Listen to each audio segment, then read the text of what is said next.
Hello, welcome to Margie's Atelier. I will be painting this picture today. I am pleased that you want to watch it. I moisten and prime the canvas with acrylic binder because it should not be absorbent.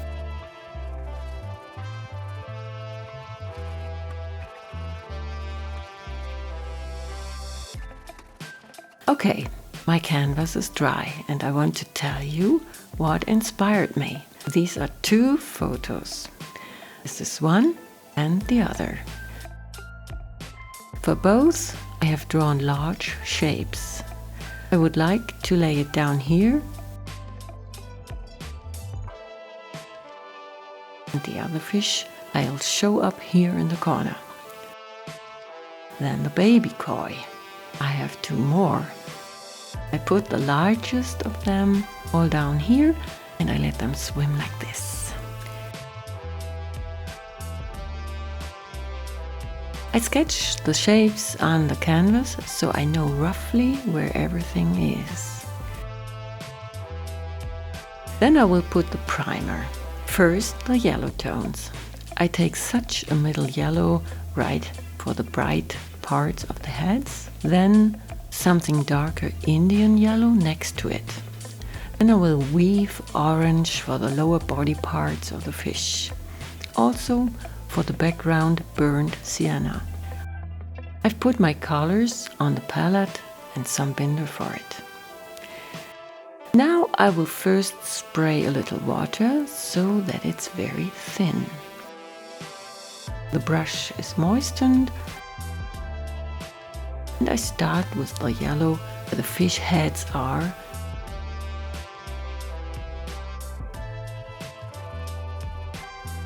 And the little ones.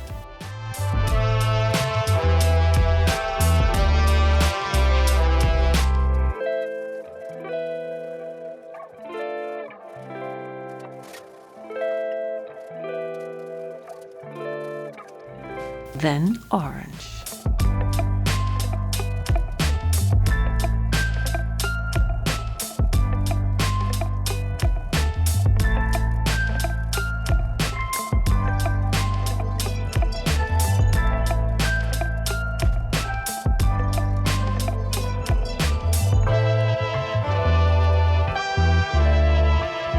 Now my first coat of paint is dried and I would like to conserve it, which means I want to seal it. For this I take such a transparent vanish in silky matte. This seal is done because I want to put a dark glaze over it. This should not connect with the background, but make the surface visible again by drops of alcohol. I also want to be able to wash off the dark glaze if necessary. Then it starts. That little water always helps.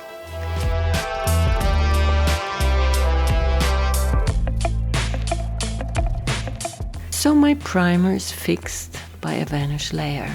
It's dried out now. I'm giving it a slightly darker glaze that matches the color of the water.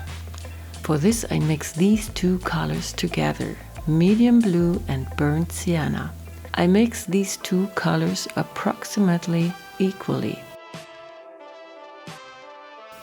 That's how I wanted it. Now it's about applying this glaze.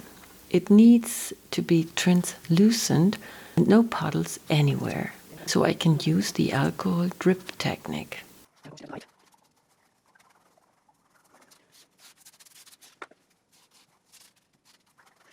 It shines everywhere, that is, it is still wet, but there are no puddles. That's the time for the alcohol. I have it in a small bottle that has such a drop valve. Now a few small drops so that something really happens.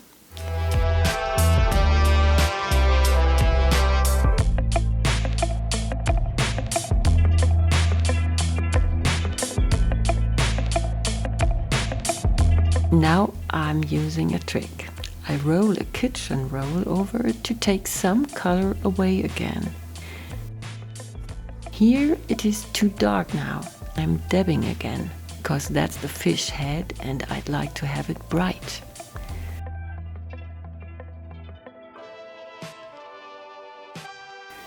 My canvas is dry now. The wild moving water here is now further processed. I bring the fish outlines to the canvas. For this I use my glaze color. I take a bit in the brush and draw the environment of the fish darker.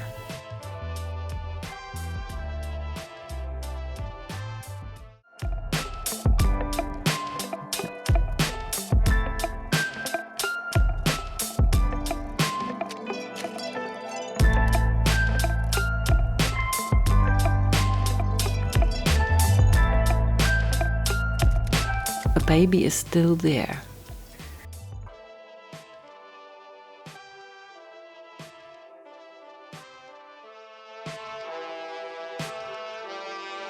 As the picture is now, it is sealed again and then processed. So I put water on it again and seal everything with a transparent varnish.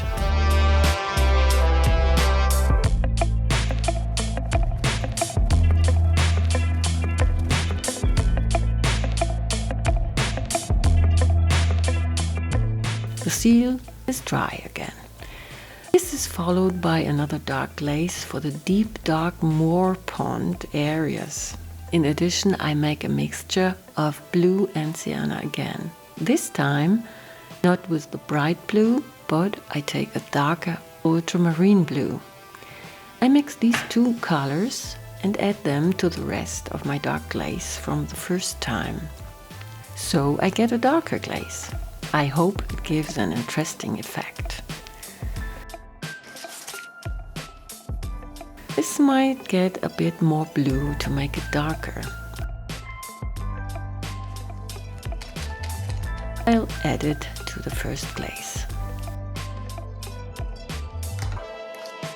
That's exactly what my moor water looks like.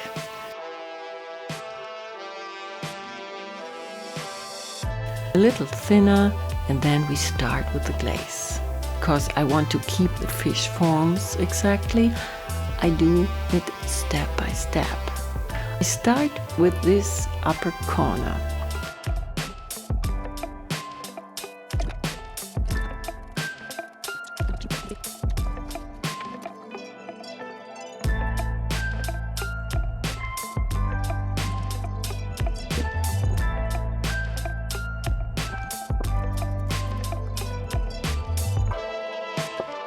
Now I got a bit more depth. Maybe there will be another, we'll see. The glaze must dry. So now I want to work out this fish. I can show you an aid now. I have a photo of a nice fish on my tablet. I've enlarged it so much that it's the same size. Then I put a transparent cover over it to mark the drawing of the head with a marking pencil.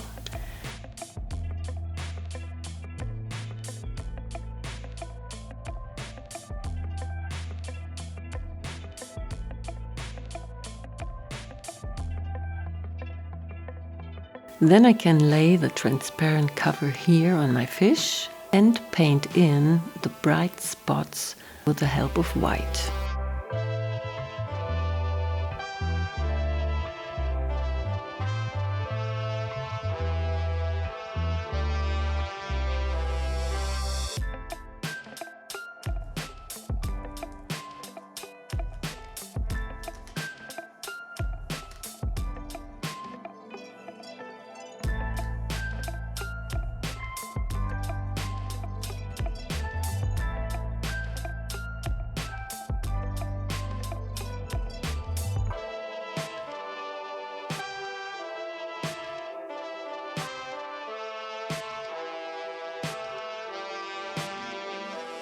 I saw this beautiful koi family in a YouTube video at Carl, the landscape guy. He keeps these fish in a natural pond, such a small moor lake. And it's just wonderful to see. For those interested, I give the link at the end.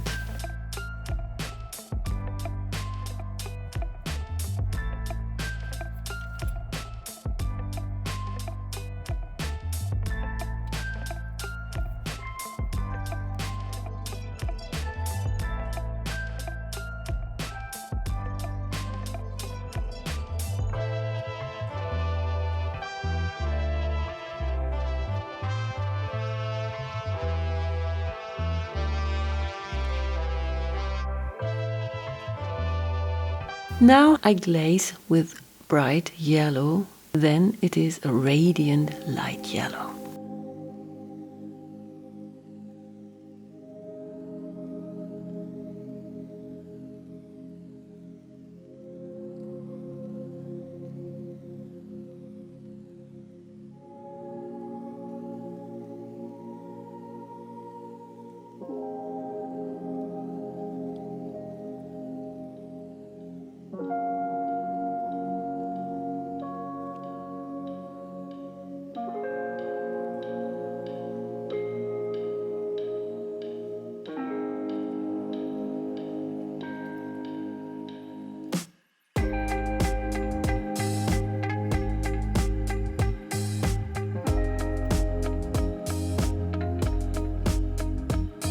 Now I want to work out the head of this great koi.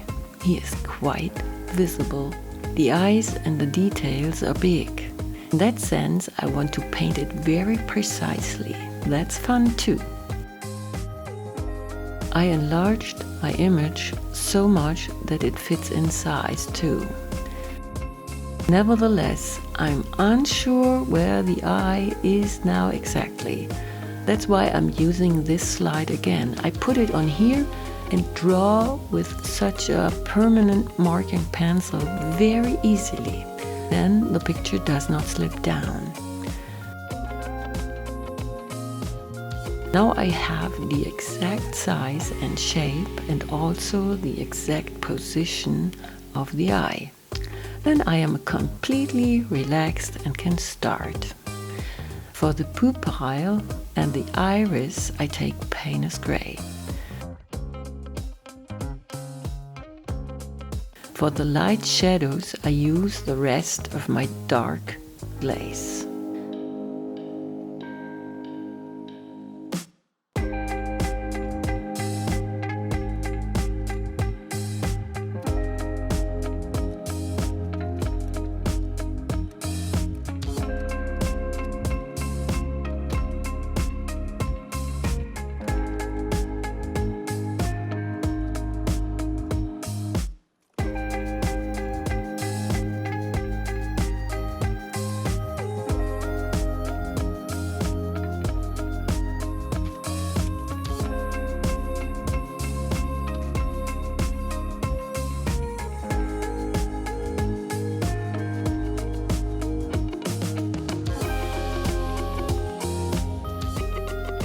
The upper part of the head should look even brighter, so I glaze with white. The section from the eye to the fins get a thin white layer.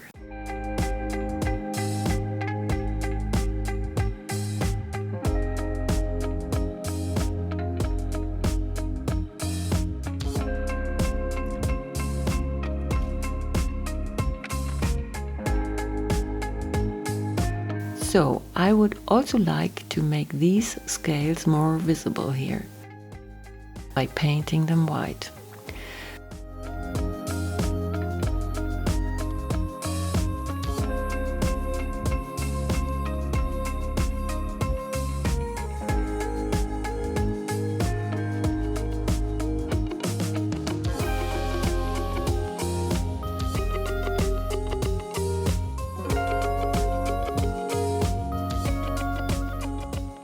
The other big coin needs such a white glaze too. I have already done it. The whole picture was then conserved with the help of this varnish so that it's protected for the next glaze. And if I want to change something, I can wash the glaze back as well if I want. Anyway, this layer, you see the reflection, is now protected. I still have more glaze. I use it for dark things which show that he is underwater.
So now I have painted all this water reflection on his head. Because I want to put him under a layer of water, he needs a seal again.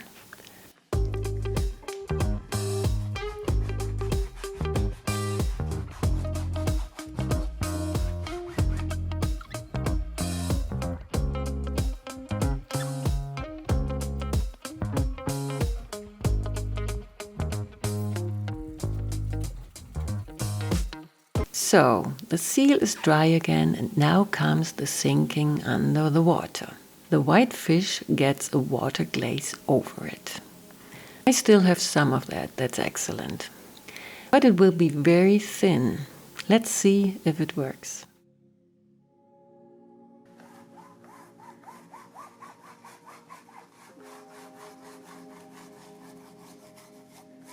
This fish should look yellow, so now gets a yellow glaze. So I have a yellow and a white afterwards. A Yamabuki Ogon and a Yamabuki Platinum. That's interesting. Now I take Indian yellow and put it all over this fish.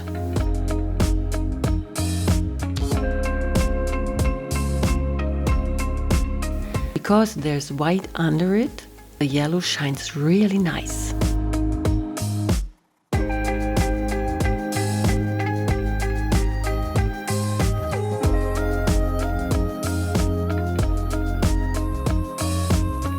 Now I can wipe it down a bit where the lights are.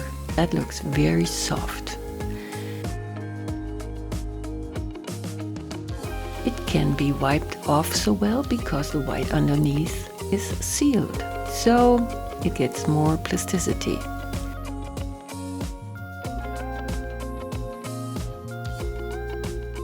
The fins get that too, because they should look yellow too.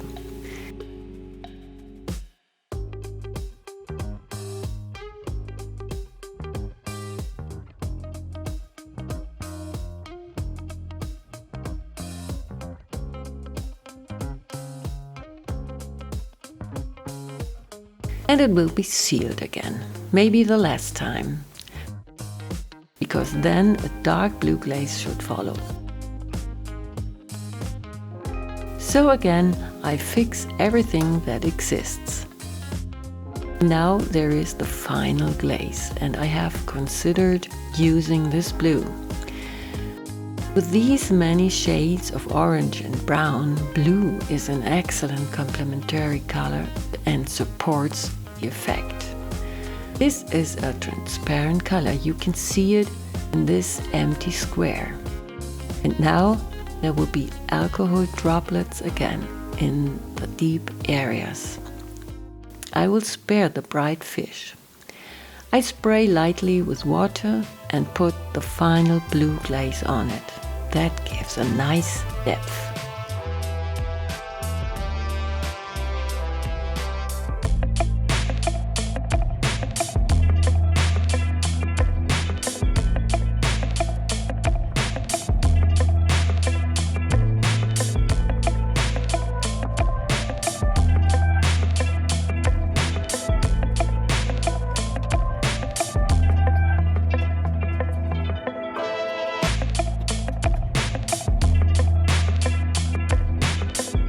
I would like to thank you for your interest, and of course I'm happy about a like, about new loyal subscribers, and I'm glad if you visit me again in Margie's atelier. Till then, bye!